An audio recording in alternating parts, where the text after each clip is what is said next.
Chapter 23. The Colorful, Wonderful World.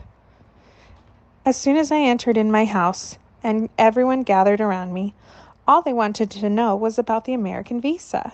How did I finally crack the visa code? Finally!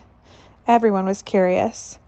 Now, will you share something or will you keep testing our patience? Khurshid said while everyone stared at me. I searched for Baya in the crowd. Let him breathe for a while. He has just reached home. You can ask your questions later. Seeing my condition, Baibi came to the rescue. She looked at me. Your Baya has gone out with Boot Sahib in the neighborhood. Tell me, what shall I make for you as a snack? Lunch is not ready yet. Some good tea will be good, Baibi. Can you also give some biscuits to go with it? I asked while making myself comfortable in Amma's usual seat. It was my way of remembering Amma whenever I needed her.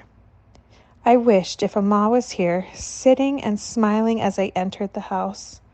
I would have told her about this big news and gathered her love and best wishes. I caressed her pillow and put my head on it. After 10 minutes, Baibi came in with my cup of tea and I sat down to gulp it down my throat. I was really hungry. Baya also entered the house while I was finishing my biscuits.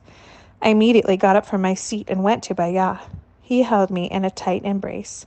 His chest always smelled like Abba's. He was the one who took me to the American Cultural Center. Many congratulations, Salman Bayeta. You have made me so proud today. Baya, Abba would have been so happy today. My voice choked, and tears made their way out of my eyes. Oh, madcap, this is a time to celebrate. You should not cry, Baya said with a huge smile. Appa Zinab came forward. Baya is right. No tears now, only smiles. She lived in the neighborhood, so she instantly came when she found out about the visa. Yes, this is time to celebrate, and every celebration is incomplete without sweet meat, said Bayabi, while serving pieces of sweet meat from the box I had brought. Baya picked up a piece and grinned.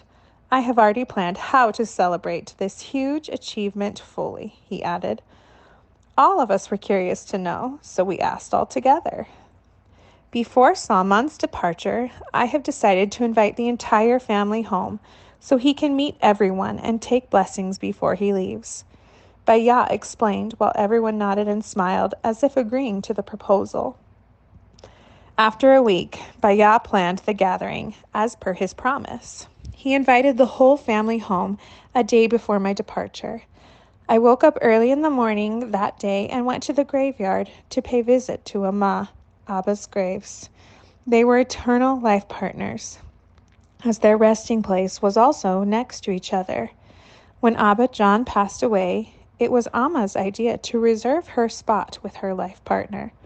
I smiled at their memories. I recited Fatiha and sat down near the graves. I talked to Amma and Abba for hours. I narrated the entire journey, telling them all I had to endure before getting the visa. I knew they could hear me. I came back home by noon. The house was as crowded as the Eid day. Everyone in the family had an abundance of children, so the courtyard of the house seemed full with little ones. Everyone congratulated me and wished me the best of luck. One of my paternal uncles brought a garland as well. Salman, you are an example to everyone. You have truly made your Abba John proud today. He beamed. This comment made my chest grow wider, as the same uncle used to tell Abba John that I think of unrealistic things. It was true that the scent of my success had spread far and wide, with a sniff of America in it. Everyone looked at me as if I were a prince. I only smiled and wondered how difficult it is to interpret people's true faces. My in-laws were also present. Riswana's mom, my mother-in-law, was also smiling ear to ear as people commented about my success and devotion. However, I could sense a layer of concern beneath that wide smile. She was regretting the day she decided to postpone the marriage. "Where are you lost, dear sir?" a cousin of mine patted my back. "Nothing much, brother. I was just thinking of capturing all this in photographs. So whenever I miss any of you, I know where to look," I replied. "Not a bad idea, but you are a bit late. A friend of mine has an excellent camera. That could have done your job. The camera can get you prints also. Let me bring that for you," he said. I was genuinely touched. Such loving and caring people were around me. I wonder if I would get an ounce of this generosity and care abroad. My heart was happy and sad at the same time. Always keep smiling, Salman Bayetta, and remember how Bayat John used to talk about your dedication and hard work. If he were here, he would have been so happy. My auntie commented. She kissed my forehead and showered her prayers and blessings on me, reminding me of my Ahmad John. Her eyes teared. "Oh, my Salman, you can't cry today. If you are not leaving for good, then why worry? Keep coming to visit us." She wiped my tears. "Chachi John, Salman is leaving for America tomorrow. Even if not for good, it will take him years to come back," sobbed Zanib Appa.